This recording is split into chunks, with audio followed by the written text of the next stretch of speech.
professionalism I carry with me every day. I wrote my set on a paper towel.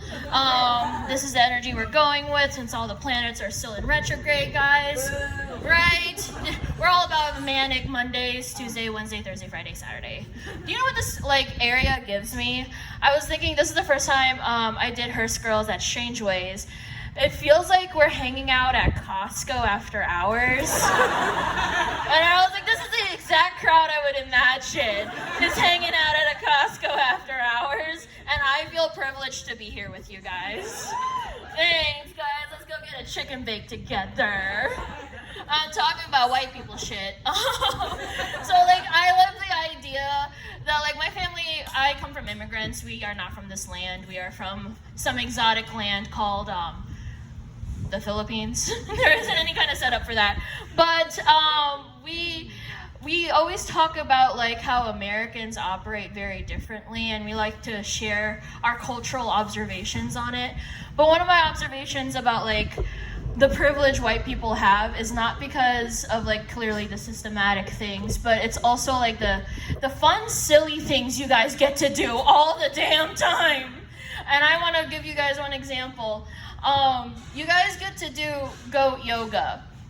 You don't even have to enjoy goat yoga. You guys just get to do it, though. There is, I hate to spill secrets like magic, telling the secrets behind magic, but there's a council for ethnic people, and when we gather around, talk about things that white people get to do and the things we don't get to do because it's white people shit, goat yoga comes up a lot. And I literally brought it up. It's such a controversial topic in my family where I thought that throughout these years that we were given that privilege that I could do anything in America, a land of opportunity. I brought up goat yoga once to my family, and my mom goes, "I'd rather you do drugs." And it's damning. You guys get to do everything, and it's not fair. Oh man, I hate having an attitude about it. The other day, I asked one of my Bolivian friends if we can go to the Maryland Renaissance Fair. That's white people shit too. Do you know what she said to me? She said, "What, you want to dress up as a colonizer? Are we cosplaying as the colonizer now?" And that's just some of the things I never get to do. And what if I wanted to, man? But the energy feels hard knowing that I am operating differently culturally, but I love the idea that white guilt is a theory that I have that I believe that is what's keeping Asian people young.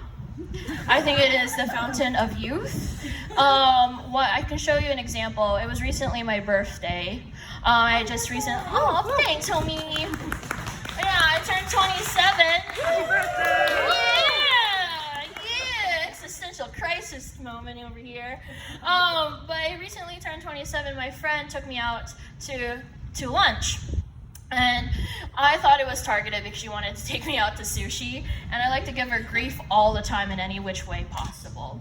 And it was cracking me up because she said she wanted to give me a toast on behalf of my birthday, and I was like, oh, that's so freaking sweet. Sure. So we raise our glasses and we hit them, and as the glasses hit, she goes, chink. Let's marinate on that moment. And then I was like, what the fuck did you call me? And she was like, I don't even know why I said that. It just came out. And I was like, homie, I don't understand why you said that. When glasses toast, they already make the sound. So there was no need for you to say that. That's not even the sound it makes. You know what I mean? You dead straight looked at me and said that. And that's why I think I magically look younger now, just off of that guilt alone. What I realized when I was getting older is that my priorities are different from a lot of people. And I realized that a lot of women my age are worried about getting married and having children. I have an irrational fear of accidentally joining a cult. Not enough people laughed in this room. And you guys are the most susceptible. I'm not lying, you guys. We took you in the back of a beer house or whatever warehouse this is, and you were perfectly willing to be here. You guys be more concerned of where we could take you guys.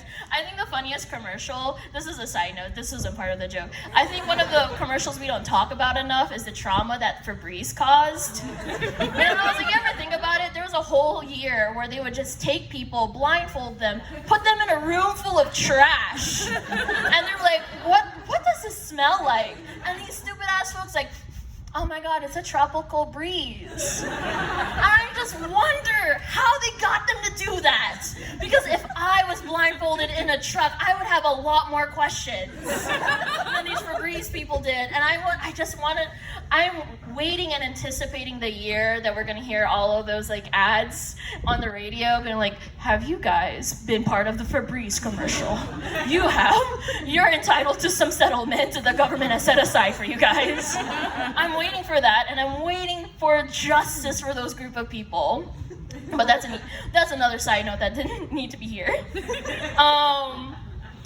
I've been having a really fun existential crisis. I quit my job recently. I quit my job with nothing lined up. So I'm not saying those sticker sales are very important to me. I'm not saying they're super important, but they would just help a lifestyle I'm trying to maintain here. But I thought it was really funny that it got me to think about like recent different periods of my time. And I don't know if this is the same, like if you guys are similar in this crowd like me. Do you guys reflect on your high school years? Yeah. Yes. That's that. Oof. High school was pretty brutal for me. Not brutal in a lot of different sense. It was just like I felt like a bumbling bee, and I didn't know how to figure anything out, and I just felt like, oh, yikes! How did anything operate?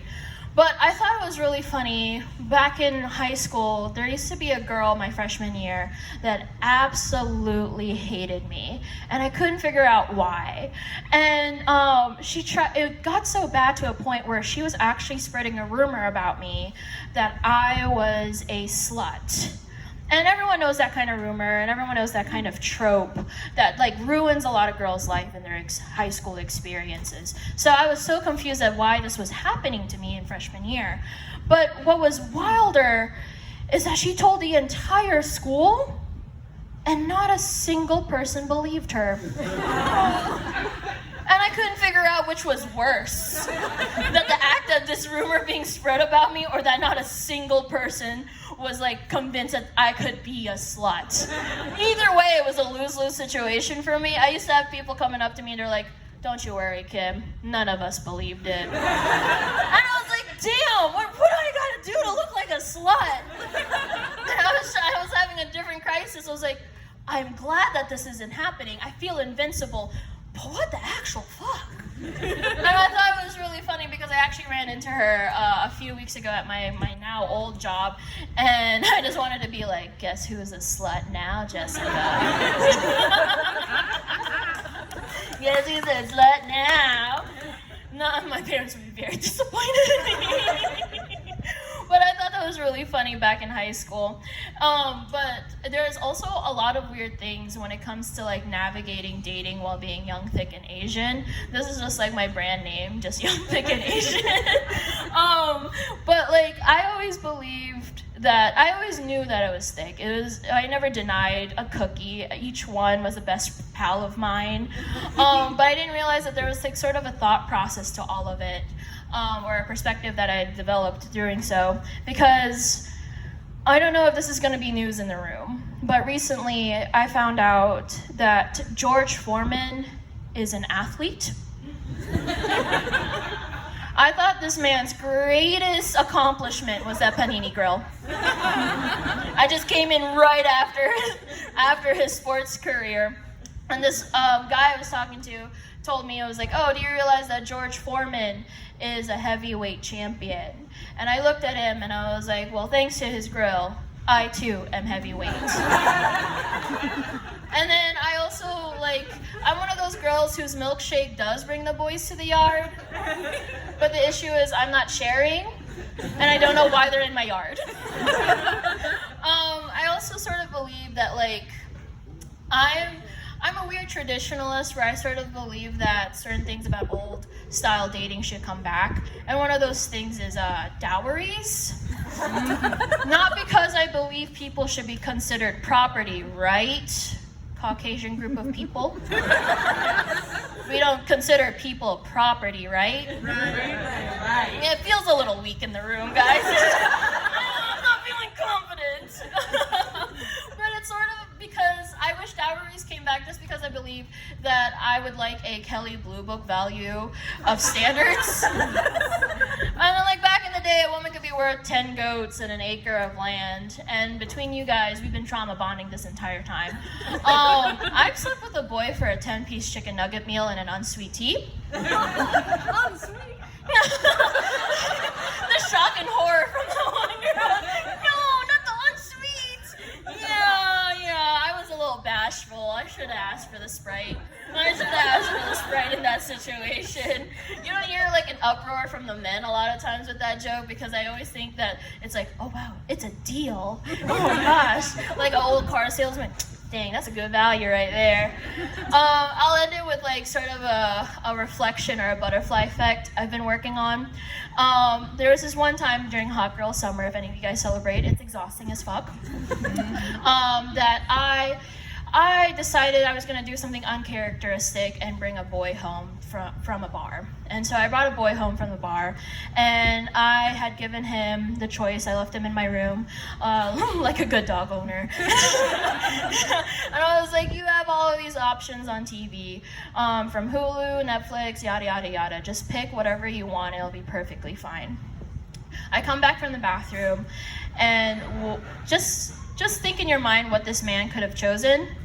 And let's give it a second. This man chose to put on ASMR videos. And I want you to realize that trauma can be reciprocated. And I also want you to realize that I let this man make out with me while I heard the sounds of shh. I felt like a human dog toy. But I wondered in what realm, why did that happen to me? And I think about what had happened when I had lost my virginity. And I was 18 or 19, and I was classically Netflixed and chilled. And I think this is the reason why ASMR guy had happened. This man, who I was about to lose my virginity to, asked me, what would you like to watch? And he gave me all of Netflix to pick. And I want you guys as a crowd to lock in your answers of what a 18-year-old girl could have picked to lose her virginity to. Dun, dun, dun, dun, dun, dun, dun. Okay, locked in. Anyone in the crowd could have guessed DreamWorks classic, Nightmare Fuel, 1998 classic, Ants?